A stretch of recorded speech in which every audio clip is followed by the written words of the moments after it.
Assalamualaikum warahmatullahi wabarakatuh. Halo sahabat sebuah kisah misteri, kembali lagi bersama saya Rio Wijaya. Seperti yang saya katakan di video sebelumnya, saya akan membuat sebuah konten spesial di Bandung Selatan. Sekarang saya sudah berada di makam Tuan Bosya Malabar, salah satu situs sejarah yang ada di Pengalengan, yang mana beliau merupakan pemilik perkebunan teh terbesar yang ada di sini. Kali ini saya akan mengungkap cerita misteri yang ada di sini dengan seorang narasumber yang banyak mendapat pengalaman pembelajaran dari penelusuran di tempat ini. Jadi buat sahabat semua, saya minta agar bisa mengikuti cerita ini dari awal sampai akhir, supaya kita semua dapat pelajaran dan hikmah dari cerita misteri kali ini. Saya Rio Wijaya, kali ini sebuah kisah misteri yang diceritakan langsung oleh narasumber.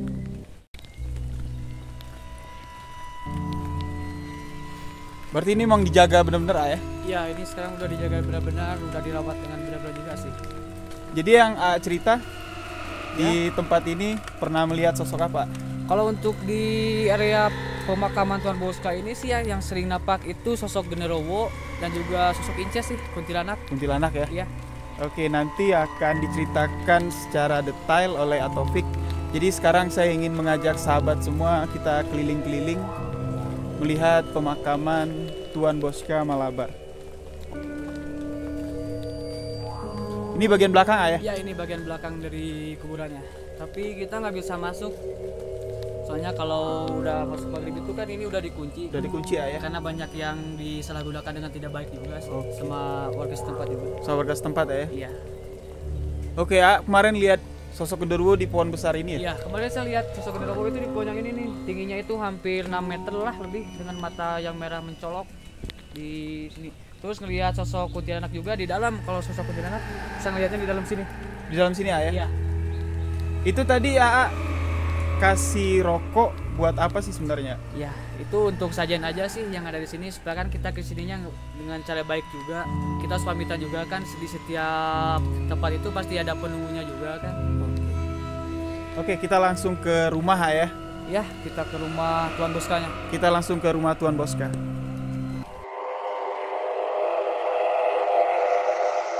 Assalamualaikum warahmatullahi wabarakatuh. Halo sahabat sebuah kisah misteri, kembali lagi bersama saya Rio Wijaya. Terima kasih buat sahabat-sahabat yang sudah mendengarkan kisah ini.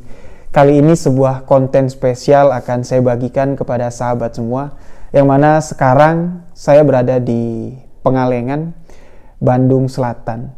Dan kali ini saya akan menanyakan pengalaman misteri seorang konten kreator yang berasal dari Pengalengan, yaitu Atofik yang sudah berada di samping kita. Beliau merupakan seorang konten kreator melakukan penelusuran eksplor di berbagai tempat yang di Pengalengan ini cukup menyimpan sejarah dan banyak sekali kisah-kisah misteri. Untuk itu saya menanyakan langsung, mengajak Atofik langsung menceritakan pengalamannya biar lebih afdol dan gregetnya dapat ya kata orang. Karena pengalaman Atofik di Bosya ini, sekarang kami berada di Bosya, di salah satu perkebunan teh yang sangat luas di Pengalengan, yang dimiliki oleh salah seorang Belanda, yaitu Tuan Bosya Malabar, yang makamnya sudah saya videokan dan akan saya tampilkan nanti di tengah-tengah video ini, yang merupakan adalah seorang yang boleh dikatakan cukup berjasa untuk Indonesia, terutama di Pengalengan ini. Nah, Atofik ini beberapa kali dia melakukan eksplor penelusuran di makam dari Tuan Bosya, termasuk juga ini di rumah ini, di rumah yang sekarang kami duduk. Di sini Atofik pernah melakukan penelusuran dan kerap kali mendapatkan gangguan-gangguan dari penghuni mistis yang ada di tempat ini. Jadi langsung aja Atofik langsung menceritakan pengalaman misterinya untuk sahabat semuanya. Untuk sahabat yang ingin berkunjung ke Pengalengan, ingin berwisata di perkebunan teh di wilayah Bandung Selatan, sahabat-sahabat semua bisa menghubungi Taufik, karena Taufik juga seorang pemandu wisata di lokasi ini. Banyak spot-spot yang menurut saya sangat potensial untuk melepas kepenatan kita beraktivitas di ibu kota. Taufik bisa menjemput sahabat semua, bisa mengantarkan sahabat semua. Sahabat-sahabat bisa menghubungi Taufik di Instagram yang ada di bawah ini. Insya Allah nanti Taufik akan siap memandu sahabat semuanya. Assalamualaikum warahmatullahi wabarakatuh. Kembali lagi bersama saya Taufik Sukmana ya. Ya, kebetulan saya termasuk kreator di Pangalengan juga. Saya hobi sih untuk ekspor-ekspor ke tempat-tempat yang termasuk angker juga lah, bisa disebut gitu. Termasuk di Boska ini. Kebetulan kita juga tadi udah ke kuburannya dan sekarang kita berada di rumahnya, rumah Tuan Boska. Rumah Tuan Boska Malabar. Iya, Tuan Boska Malabar. Nah, saya pernah ekspor juga di sini dan kebetulan di sini saya juga dapat penampakan sosok kepala gak tahu orang Belanda atau apa, nanti bisa ditayangin juga di pertengahannya. Untuk ekspor itu sih menurut saya pribadi emang kalau makhluk halus itu emang ada dan nyata untuk saya pribadi. Iya. Karena kan setiap kita ngekspor ke setiap tempat-tempat angker kan haruslah pamitan dulu atau apapun. Seperti yang tadi kita lakukan. Iya, termasuk yang kita lakukan tadi, begitu kita masuk ke kuburannya, kita bakar dulu rokok untuk penunggu yang ada di situ. Kita itu kan niatnya baik juga, pengen berwisata dengan baik ke tempat itu, tidak mencari apa-apa. Dan kelihatan juga lah tadi pas dibakar rokok juga auranya udah mulai beda juga, aneh juga. Iya, rokoknya aneh juga, kelihatan ada yang ngisep juga. Dan untuk teman-teman semuanya, kalau ingin main ke Pangalengan, boleh datang ke rumah pengabdi setan, ada juga di Pangalengan. Terus ada juga makam Boska, rumah Boska. Boleh ada yang dipertanyakan? Nah, gini kan. Tadi kan kita sempat ngobrol pengalaman Akang selama explore, terutamanya kita bakal ceritain dulu di rumah Boska ini. Iya. Ya, di rumah Boska dan di makam ya, di makam Tuan Boska sendiri. Nah, pengalaman Akang selama explore di sana, apa yang Akang lihat di sana? Untuk di kuburan Tuan Boska yang saya lihat itu sih kebanyakan itu sosoknya sosok Wowo, Genderowo. Untuk di kuburan Boska termasuk ada Genderowo, ada juga kuntilanak, pocong, komplit sih kalau untuk di kuburan Boska itu. Nah, bisa nggak Akang ceritain detailnya gimana kejadian waktu Akang melihat penampakan itu? Kalau untuk detailnya penampakan itu kan saya lagi explore nih, lagi explore sendiri one man show kan. Saya ngelihat ke pohon yang gede itu ada Genderowo, kurang lebih tingginya itu sekitar 6 meter lah ada, dengan rambut yang begitu tebal hitam dengan mata merah mencolok untuk Genderowo. Iya, dan untuk kuntilanak pas begitu saya lagi nge-explore juga, saya lagi pegang kamera juga kan. Kebetulan pas saya zoom itu sosok itu tiba-tiba dia itu ngilang terbang untuk kuntilanak. Itu lokasinya di? Itu lokasinya di dalam kuburan Tuan Boskanya. Di dalam makam Tuan Boska. Iya, di dalam pemakaman Tuan Boskanya. Terus pengalaman apa lagi, Kang? Kalau pengalaman banyak sih, termasuk Banaspati. Banaspati pernah juga saya ketemu Banaspati itu bukan di Boska tapi itu di daerah pemakaman terangker di Pangalengan juga. Di daerah mana? Di daerah privasi aja untuk tempatnya, di pemakaman umum pokoknya yang paling angker. Itu saya dikejar sama Banaspati juga. Sempat dikejar sama Banaspati juga. Itu kalau boleh kita tahu nih Kang, sosoknya seperti apa sih Banaspati itu? Banaspati itu seperti bola tapi penuh dengan api, tapi dia itu terbang di atas. Kalau untuk Banaspati. Iya. Nah, untuk pengalaman sendiri nih Kang, cerita misteri yang ada di rumah yang kita tempati sekarang. Iya, Tuan di rumah Boska ini. Di rumah Tuan Boska ini mungkin akan bisa menceritakan kisah-kisah yang pernah terjadi di sini. Sepengetahuan Akang. Untuk di rumah Tuan Boska ini tadi kita sempat lewat ke gudang yang di belakang. Saya sempat explore juga di gudang itu. Kalau di gudang itu kebanyakannya itu kuntilanak yang nampak di tempat gudang penyimpanan kuda waktu zaman dulu, waktu zaman Tuan Boska. Terus saya lagi explore juga, ada penampakan sosok kepala, ada sosok cewek juga, banyak sih. Dapat di video juga, di foto juga dapat banyak untuk di rumah ini. Iya. Terus cerita yang tersebar katanya sosok penampakan dari Tuan Bosca sendiri sering terlihat ya Kang? Kalau untuk Tuan Bosca itu menurut saya pribadi sih segelintiran orang aja yang bisa lihat. Yang bisa melihat. Iya, tidak semua orang tahu ada dia, tapi untuk saya pribadi saya belum pernah sih untuk lihat Tuan Bosca. Iya, belum pernah. Bosca, ya. Tapi yang sering akan lihat di sini ya. Kang sering nih warawiri keluar masuk di sini. Iya. Sosok apa yang kerap kali muncul kalau sedang eksplor di sini? Paling sosok anak-anak Belanda sih kebanyakannya untuk di rumah ini mah. Di rumah ini. Iya, termasuk kalau di sini itu cewek anak Belanda, tapi dia itu sering di sini. Tapi bukan tetap di rumah ini sih, dia cuman main-main aja ke sini. Itu kalau bukan saya sendiri yang melihat, tapi wisata yang saya bawa juga semuanya ngelihat juga. Oh, jadi teman-teman yang akan bawa ke sini? Iya. Teman-teman yang ingin berkunjung ke sini melihat juga. Melihat juga, bukan saya pribadi yang lihat. Kalau pribadi saya yang lihat pasti orang nggak percaya kan. Iya. Nah, ini yang lihatnya hampir semua orang. Hampir semua orang nggak jadi masuk, langsung keluar lagi semuanya. Di rumah ini. Di rumah ini. Itu kejadiannya tahun berapa Kang? Itu baru sekarang sih, baru 4 bulan ke belakang ada. 4 bulan. Iya, tahun 2020. Malam, sekitar jam 8-an, jam 8 malam. Mereka Iya. berkunjung di sini ya. Berkunjung ke sini juga. Di sini memang view-nya memang untuk berwisata memang luar biasa ya. Iya. Sangat indah, apalagi rumah Tuan Bosca sendiri sampai hari ini terawat dengan cukup baik saya bilang. Namun perasaan saya nih Kang ya, begitu saya sampai di sini memang suasana yang kita dapat di sini selain pemandangan yang disuguhkan begitu eloknya, tata ruang yang menurut saya memang menggambarkan peninggalan kolonial Belanda. Iya. Tapi saya juga merasa seperti dari tadi ya, atau hanya perasaan saya aja nih. Dari tadi sewaktu masuk ke rumah ini seolah-olah seperti ada sosok perempuan yang selalu mengikuti saya. Iya, kalau untuk sosok perempuan itu emang adanya yang tadi ini, yang tadi digambarin di depan. Ya, mungkin teman-teman bisa dengar ya.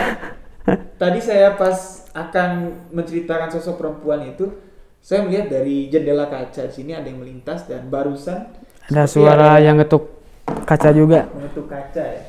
Terus Kang, kalau sosok perempuan itu yang menarik nih, bakal saya bahas nih, soalnya sosok perempuan itu yang dari tadi mendekati saya.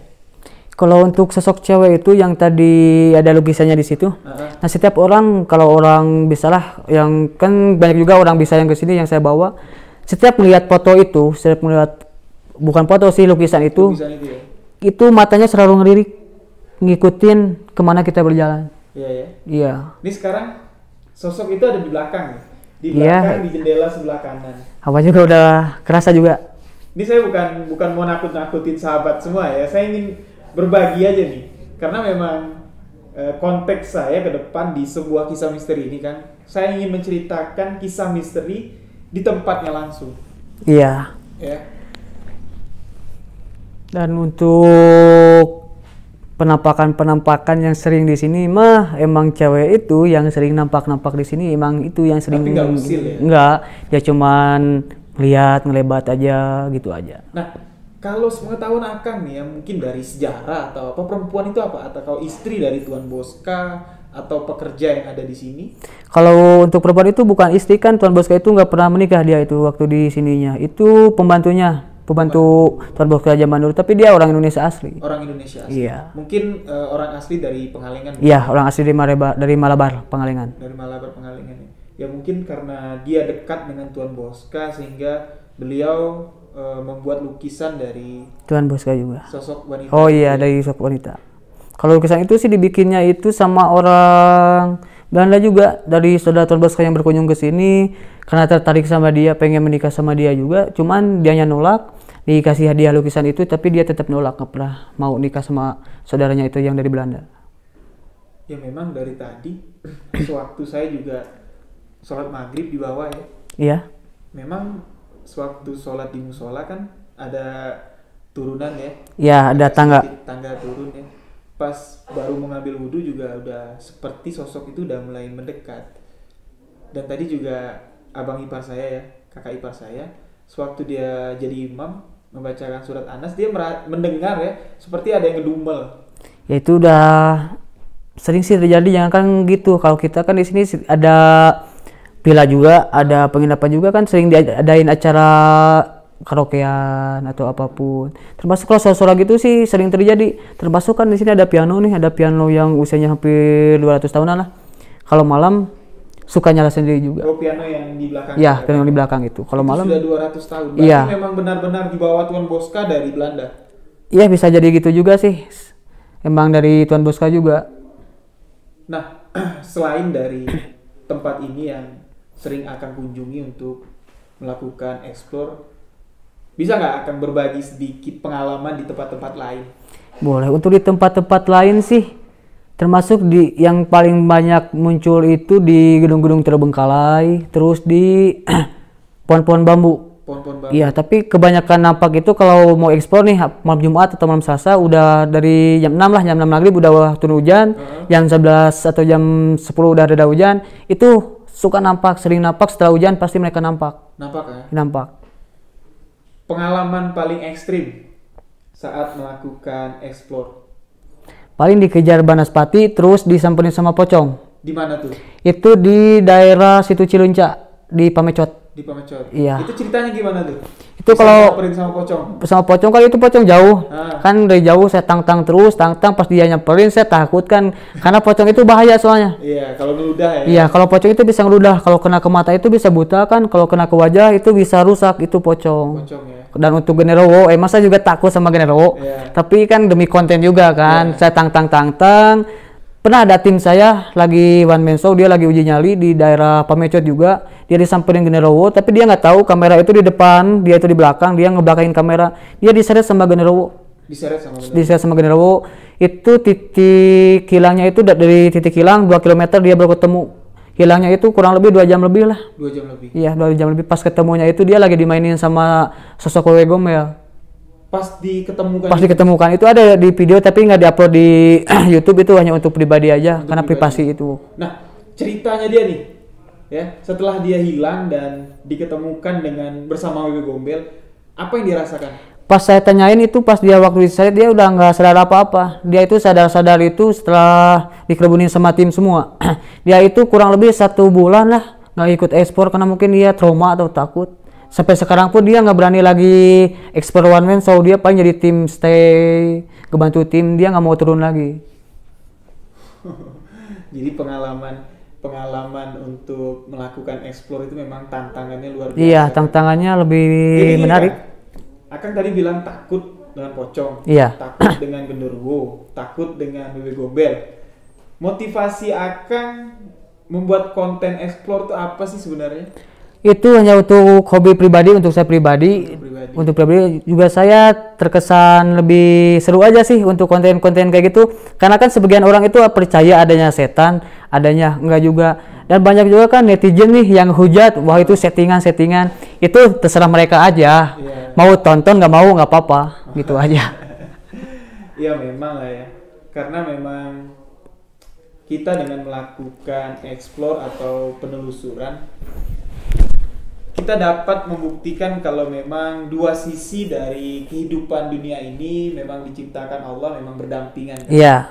Jadi memang beberapa orang berpikir bahwa dunia gaib dan dunia manusia ini berbatasan jauh. Tapi sebenarnya kalau kita dapat atau bisa dekat dengan lokasi-lokasi yang berhubungan dengan hal tersebut, kita bisa dapat merasakannya kan? Dapat merasakan itu, kalau merasakan adanya makhluk-makhluk goib itu, kalau kita mencium bau bangke itu ada pocong di sekeliling kita, di dekat kita ada pocong.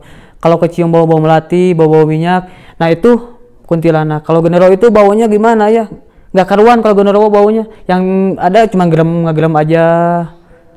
Itu untuk genderuwo. Dan Ini kalau bentar ya, saya potong ya. ya. Tadi kan Akang bilang melihat sosok penampakan kepala ya, seperti kuyang ya. Iya, banaspati itu. Enggak, yang di rumah ini. Oh iya, yang di rumah ini. Ya kan tepat di Di jendela sebelah sini.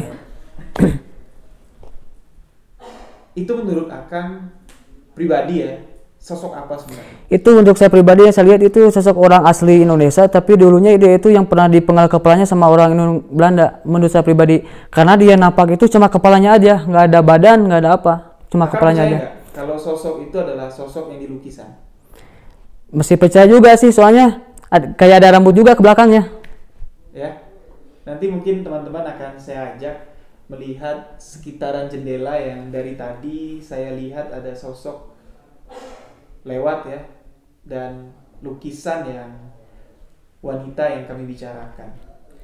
Ya mungkin inilah kisah misteri yang dialami oleh A. Taufik selama beliau menjadi konten kreator melakukan eksplor penelusuran di rumah Boscha. Nah, A. Taufik ini juga merupakan salah satu penjaga di rumah pengabdi setan. Ya. Jadi sebenarnya kisah misteri yang paling banyak dialami A. Taufik di rumah pengabdi setan. Di sini sekarang kita coba untuk A. Taufik menceritakan beberapa kejadian aneh lah di rumah pengabdi setan yang tempat itu sangat viral setelah film dari Pengabdi Setan launching ya, keluar 2 sesi, Pengabdi Setan pertama dan kedua. Tadi saya sempat juga ke sana. Namun konten spesial untuk di rumah Pengabdi Setan khusus yang akan saya ceritakan mungkin setelah video ini diupload. Nah, sekarang nih mumpung masih bersama A. Taufik yang beliau juga seorang dari penjaga di rumah Pengabdi Setan. Lihat aja bajunya tuh. Rumah Pengabdi Setan. Saya ingin sedikit A. Taufik lah menceritakan di rumah Pengabdi Setan itu sebenarnya rumah apa sih?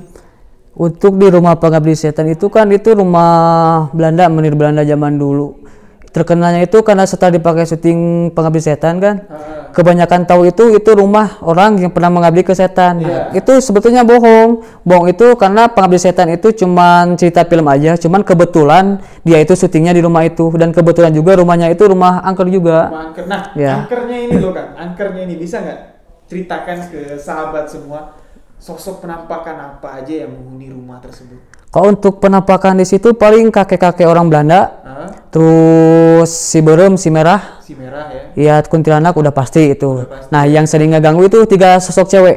3 sosok. Iya, di daerah Sumur. Jadi dulunya itu sempat ada orang disuruh nari jaipong ke situ sama orang Belanda. Setelah ke situ itu bukannya disuruh nari jaipong, malah disuruh nari bugil. Nah, otomatis dia itu nggak mau. Berontak, diperkosa lalu dibunuh, tapi nggak dimasukin ke sumur, tapi cuma digilatakin. Soalnya kalau sumur itu properti syuting aja. Oh, cuma properti syuting? Iya, properti syuting aja. Oh, jadi kan teman-teman bisa tahu nih, kalau rumah pengabdi setan itu bukan rumah orang yang bersekutu dengan setan, melainkan hanya cerita film dan diambillah set syutingnya, lokasi syutingnya di rumah tersebut yang mana memang sudah banyak menyimpan kisah misteri ya.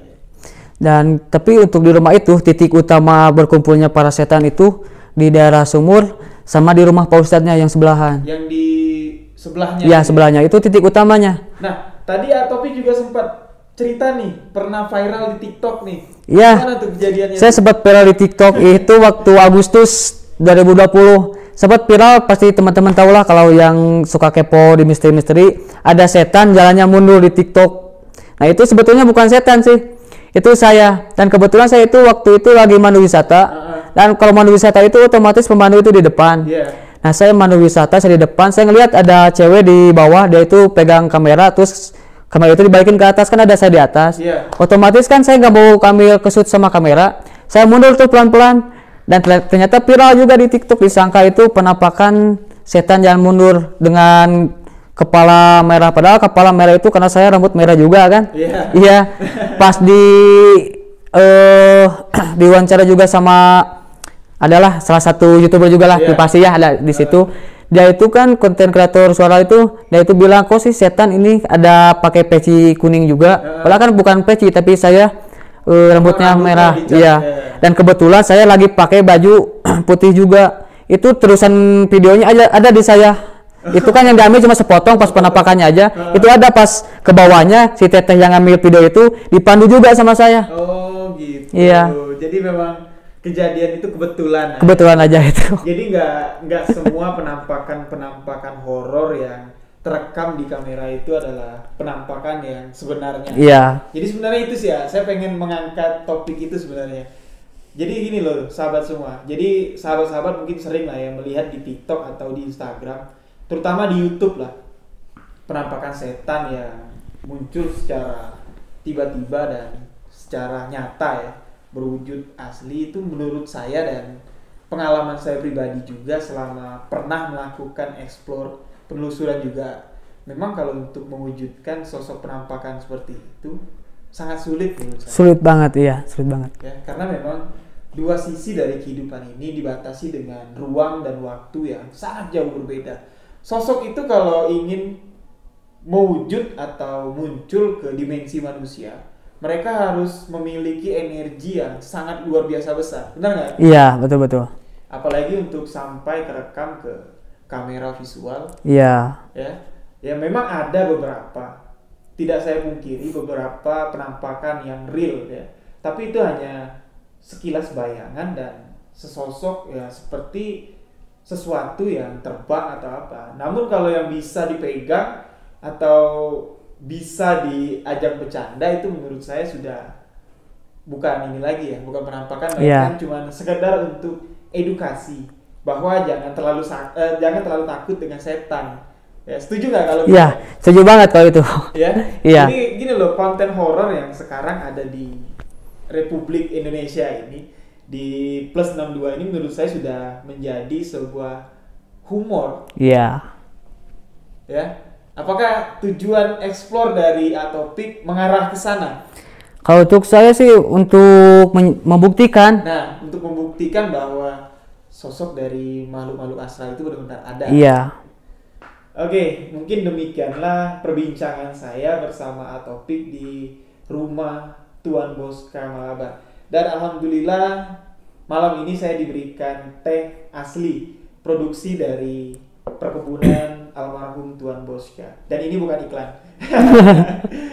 Oke, sahabat semua, terima kasih buat sahabat-sahabat yang sudah mendengarkan cerita dari Atopik, obrolan saya dan Atopik. Jadi buat teman-teman, sahabat semua yang ingin berkunjung ke Bandung Selatan, ke Pengalengan, ingin bertamasya, liburan ke rumah Tuan Boska, makam Tuan Boska dan hamparan kebun teh milik Tuan Boska yang sekarang sudah dikelola dengan perusahaan ya. Iya, udah di perusahaan sama negara sekarang. Sudah diolah oleh negara yang mana menurut saya pemandangan yang sangat luar biasa. Dan di sini juga ada villa ya. Ada villa juga. Ada villa tepat di perkebunan dan dekat dengan rumah Tuan Boska ini dan view-nya menurut saya sangat elok sekali.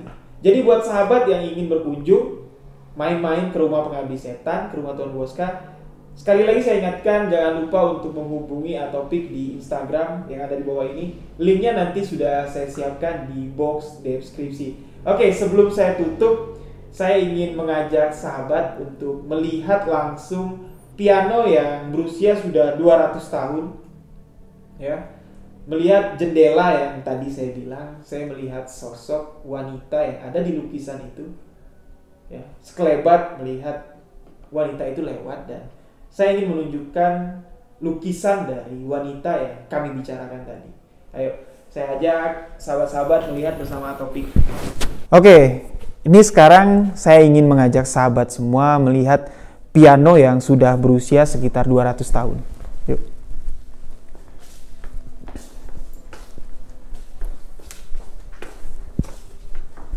Ini ya, ini piano yang sudah berusia sekitar 200 tahun lebih dan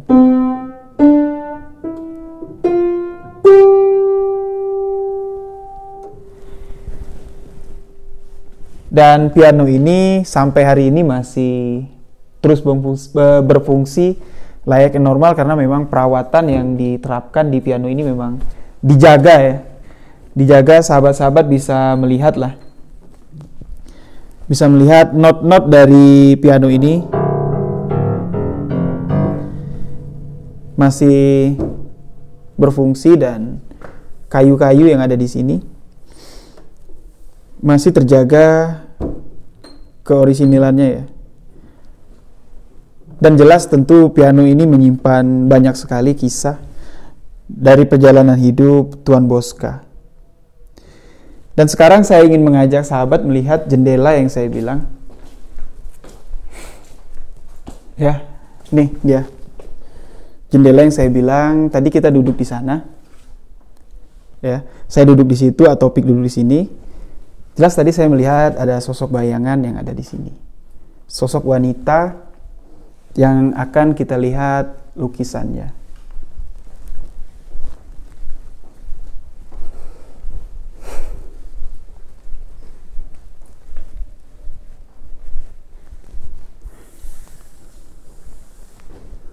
sahabat-sahabat bisa melihat ya. Inilah sosok lukisan wanita yang tadi sempat sedikit bayangannya terlihat ya.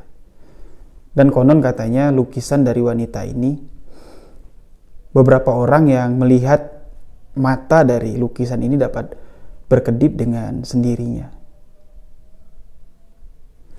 Inilah sosok lukisan tersebut. Oke sahabat, tadi sudah saya ajak melihat piano milik almarhum Tuan Bosca. Dan tadi juga saya sudah mengajak sahabat melihat lukisan dari sosok wanita yang saya merasakan kehadirannya semenjak saya awal datang masuk ke rumah ini. Dan sekelebat tadi bayangannya muncul dari jendela yang ada di samping kanan saya. Ya mudah-mudahan apa yang kita dengarkan, apa yang sahabat-sahabat bisa simak dari kisah kali ini, kita ambil pelajarannya bahwa sesungguhnya kehidupan manusia ini memang selalu berdampingan dengan hal-hal dari dunia gaib atau mistis. Jadi bagaimana cara kita menyikapinya, bagaimana cara kita untuk mengolah rasa takut menjadi sebuah keberanian untuk menghadapi itu semua. Karena sesungguhnya tidak ada kekuatan yang lebih besar dari kekuatan Sang Pencipta, Allah Subhanahu wa taala. Jadi memang sosok-sosok itu banyak yang mengatakan sebagai korin ya, atau jin yang menyerupai untuk mengganggu manusia. Itu Allahu a'lam. Semua itu adalah rahasia dari Sang Pencipta. Jadi sebelum saya menutup video sebuah kisah misteri ini, Atopik ingin sedikit menyampaikan pesan-pesan untuk sahabat semua. Bagaimana caranya untuk menyikapi rasa takut dan aura-aura negatif yang berdekatan dengan kita. Mungkin Atopik bisa memberi sedikit saran kepada sahabat-sahabat yang banyak sekali berkomentar di video saya. Dia merasa ketika sendiri di rumah ada sesuatu yang mendekatinya, atau dia baru keluar ya, atau baru pulang dari sebuah tempat wisata yang konon katanya angker, tiba-tiba pulang ke rumah dia merasakan energi, ada sesuatu energi yang menempel dirinya. Mungkin Atopik, karena pengalaman Atopik untuk penelusuran ya, explore di tempat-tempat horor cukup banyak, mungkin Atopik keluar malam-malam sendirian, gak mungkin lah ya kalau gak ada, istilahnya kalau orang bilang gak ada dampingan atau gak ada isian. Mungkin Atopik bisa sharing lah sedikit gimana caranya kita bisa melepas energi-energi negatif yang mengikuti kita. Iya, untuk melepas energi takut itu sih kitanya aja jangan takut gitu aja. Dan biasanya kan kalau kita keluar dari atau masuk ke tempat yang angker atau yang katanya ada makhluk-makhluk apa, terkadang kita itu kan kebawa sugesti nih. Wah, kata orang di sini gini-gini, kebawa sugesti. Sebisa mungkin sugesti itu dihilangin. Dan setiap kita masuk ke tempat-tempat yang angker atau rumah-rumah kosong, sebisa mungkin ucapkan nurul salam, karena di setiap bangunan pasti ada yang nempatin. Bahkan kita masuk ke dalam rumah nih, ke dalam rumah orang, kalau kita langsung masuk, yang punya rumah bakal marah atau enggak, otomatis dia itu marah. Begitupun dengan makhluk yang kita tidak lihat, mereka itu pasti ada, makanya ucapkan nurul salam juga. Dan jangan kalah sima juga lah sama yang kayak gituan. Karena nggak pernah ada yang meninggal karena setan, nggak pernah ada yang cekik sama kuntilanak, nggak ada. Itu aja. Mungkin ada pesan-pesan lagi yang ingin Atopik sampaikan?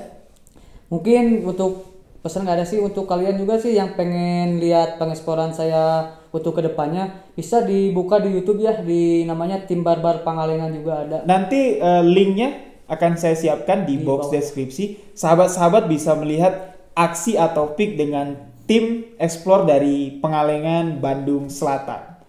Oke, mungkin demikian pertemuan kita kali ini. Sehat selalu buat Atopik. Amin, terima kasih. Sukses buat channel YouTube-nya, Amin, sukses buat karirnya. Mudah-mudahan Allah memberikan rezeki, panjang umur, Amin. kita dapat berjumpa kembali. Amin, amin. Oke, sahabat sebuah kisah misteri, inilah perjalanan saya di Pengalengan, Bandung Selatan untuk mengungkap kisah misteri yang berada di makam Tuan Bosca Malabar dan di rumah Tuan Bosca Malabar. Semoga sahabat semua dapat menyimak apa yang kami sampaikan di video ini. Saya Rio Wijaya dan Atopik mengucapkan wabillahi taufiq walhidayah. Wassalamualaikum warahmatullahi wabarakatuh.